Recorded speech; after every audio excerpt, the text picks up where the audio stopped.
Hi, everybody. I'm here with Lisa Ferentz today, which is always a pleasure. We love having conversations together, and she so generously agreed to say a little bit about how this has been working for her during the pandemic, and maybe what she sees just happening in the world about it. Where it's, I think, so important for us to explore even what we imagine could happen post-pandemic, which we don't know, but just anything we can do to sort of mitigate the mental health issues or our own personal stress while we're going through this. So Lisa, thank you for joining me. And how's it going for you? So I think, Diane, like most people, the most honest answer is hanging in there. Yes. Day by Right? day.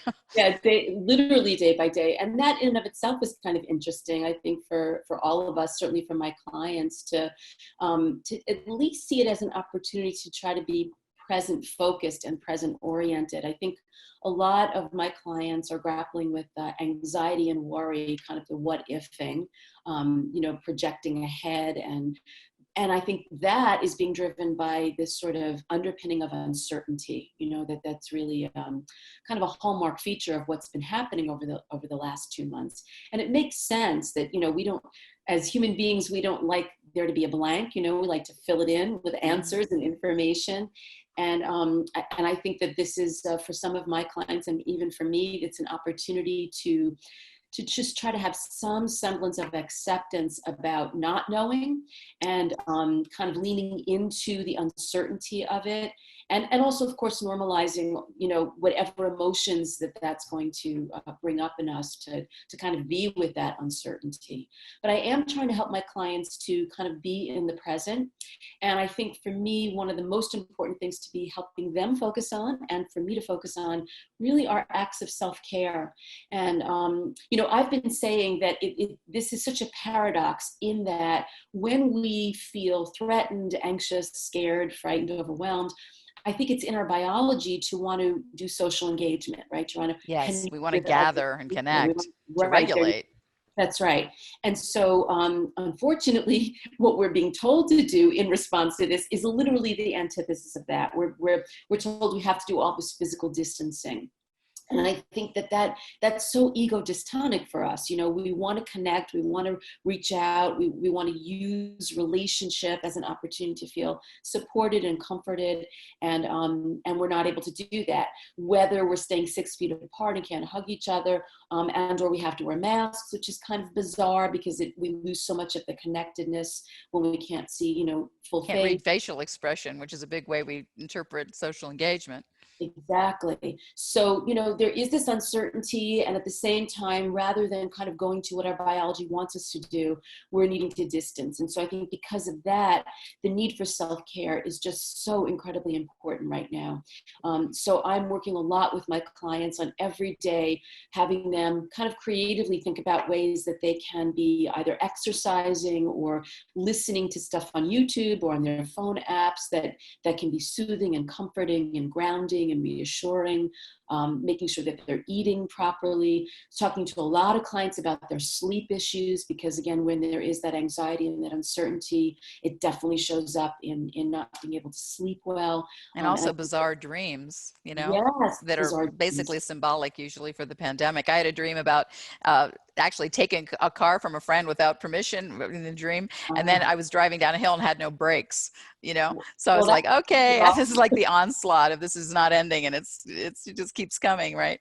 So, and I thought, oh, this is a pandemic dream. I'm just, the feeling of, oh man, it's just Yeah, nonstop, yeah, relentless. yeah, And yeah. I can't stop it, obviously. Yeah. So the relentlessness of it, the loss of control about it, the not knowing when we're going to come out of it and be okay again. So I think we have to talk about self-care. I think we have to look at kind of continuing to assess what we can control, because right now there's such a kind of strong focus on all the things that we can't control. Right. And I think that a lot of people are experiencing a lot of stuff around loss.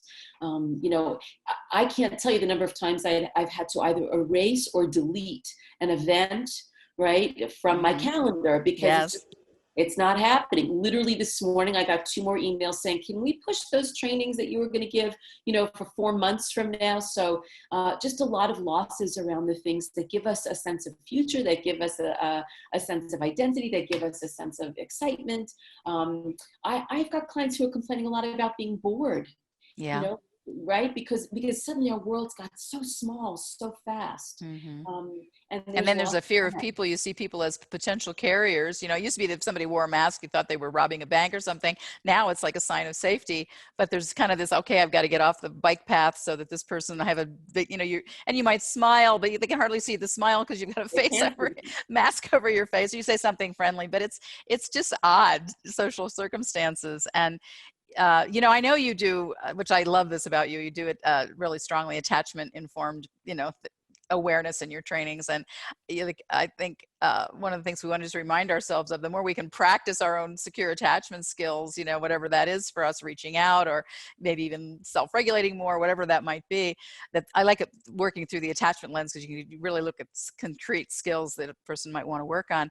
But when we are able to regain, if we didn't start out with it, more secure attachment, it really mitigates against PTSD. So I've been trying to really help people understand how different attachment styles might react in times of crisis, but also what they can actually do that's reparative towards secure attachment if they're coming from insecure attachment or disorganized. So I think what's ironic for me is, since I do keep a relatively busy schedule, I've often, occasionally thought, oh my gosh, too many deadlines, and I wish I had an extra week, or I wish I had an extra month, but I never thought it would come like this. I mean, I've had all this time, but we actually been, trying to produce a lot of information. This weekend's my first weekend of taking a break, so I'm excited to have some time off, and yeah. I'm glad you're doing it. I also want just to emphasize what you said, that it's really important, I think, to stop using the term social distancing. Yes. And use the term physical distancing. Yes. Obviously, the physical distancing for now really is still required. I agree with you. The masks are weird and kind of startling and unsettling. But it is important that we all remember that we don't want physical distancing to be synonymous with social distancing. Yeah.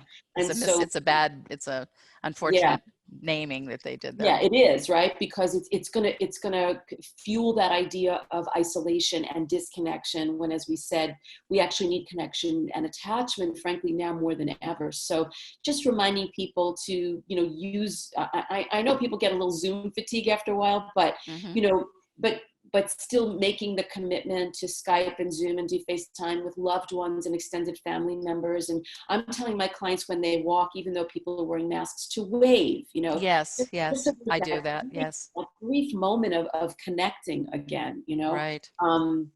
Believe it or not, I have a couple of clients, we've talked about writing letters, almost a dead art, but writing letters, like personalized, with a card or your handwriting, and mailing it, just so, again, there's that sort of creative way of saying, I'm thinking about you, I'm missing you, and this is my way of connecting with you. So anything we can do to obviously stay safe through the physical distancing, but still maintain some feeling of social connectedness, I think is so important to mitigate like you're suggesting, the PTSD. And listen, there's gonna be PTSD fallout from this. Yeah. There's no question. Everybody's not just immediately going to be okay when the pandemic is finally over, mostly over. There's going to be a lot to process. I've got clients who couldn't go to funerals, who couldn't go to weddings, graduated from high school or college, and couldn't be there the day that a grandchild was born. So there's grief around that, and also losing elderly parents, even not to COVID, but they couldn't visit to have the last conversations or bedside comfort because they can't travel.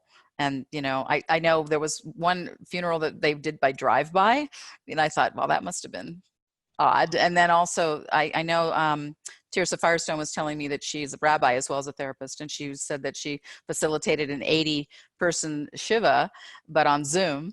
And I thought, well, we have to be creative, and it's better than not having it, but it's not the yumminess of really gathering and really supporting and being there physically and hugging and, grieving together. It's everything's a little bit, I mean, some of it can happen now, but it's almost like it's on hold, I think that's And it, right. I think that's right. There's going to be, again, partly sort of the delayed processing, to some degree, the mhm. delayed grieving, hopefully the delayed celebrating as well. Yes, Yeah. yes. And some people have been amazing, like putting on theater productions. I mean, I've been really impressed by some of the productions. Like Disney has this sing-along thing for kids. I watched it because I was curious what they did, and it was really well done. I thought some of the Hollywood producers are going to go, "Hey, we don't need to be spending all this money. We can just That's do it from right. people's living rooms and backyards and fountains and stuff." It was actually really well done. And so I want to celebrate the creativity that people have come up with, and also for some people it's just been their worst nightmares economically, or losing people, or people dying without you being able to be there to be supportive, or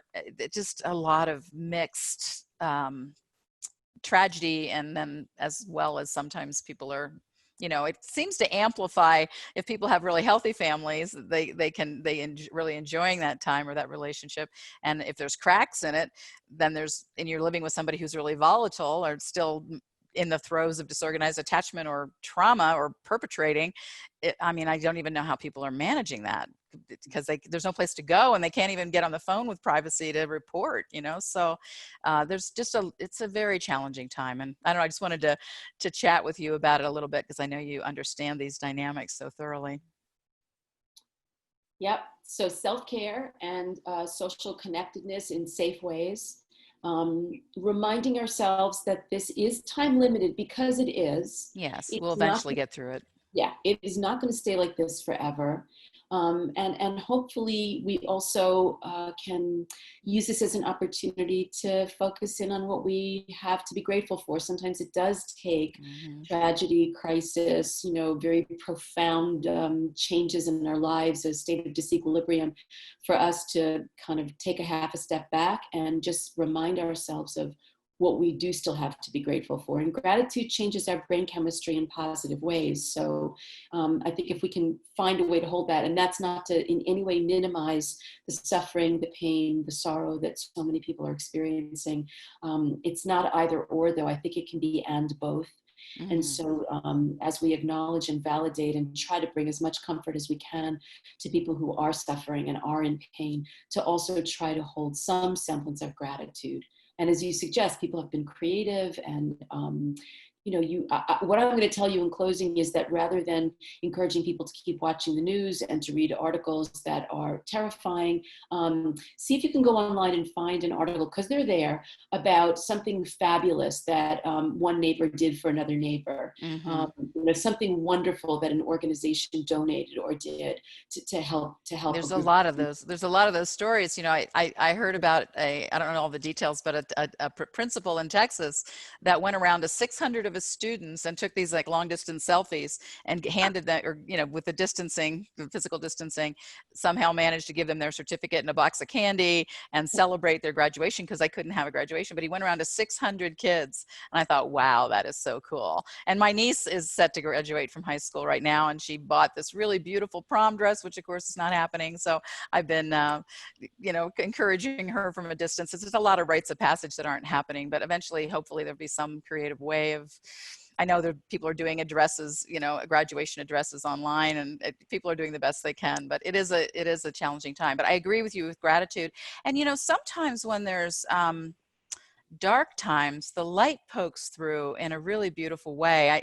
I started about, I don't know, about 2 or 3 weeks ago, waking up just feeling this expansive love. And I was like, wow, this is so interesting. And then other times I feel a little tired and drained from the situation, the collective consciousness of it all. But I was starting to feel this like kind of predominant experience of expansive love. And I thought, this is so interesting that this is happening in this time. But I'm loving it, of course. But I thought that's part of, I think, what's happening when we're stretched and challenged. Sometimes it does bring us into these other sort of expansive dimensions. So watch for those too. Don't ignore them. Make sure you're paying attention to when those things start to pop up. Yeah, ultimately, we are extraordinarily resilient as human beings. Unbelievable. I know. Yeah. Well, thank you, Lisa. It's so great to touch in with you, and have a wonderful week and weekend. And I hope that, I hope this resolves as soon as it possibly can, but we just don't know. And thank you for being such a support to so many people. Oh, thank you. Be safe, be well, and I look forward to the day when I can hug you in person. I know, me too. The virtual hugs are okay, but the in-person ones are fantastic. I want to mention your website though. Make sure I say that. So it's, why don't you say exactly how it is, and if you want to spell Sure. it, that's Yeah. okay.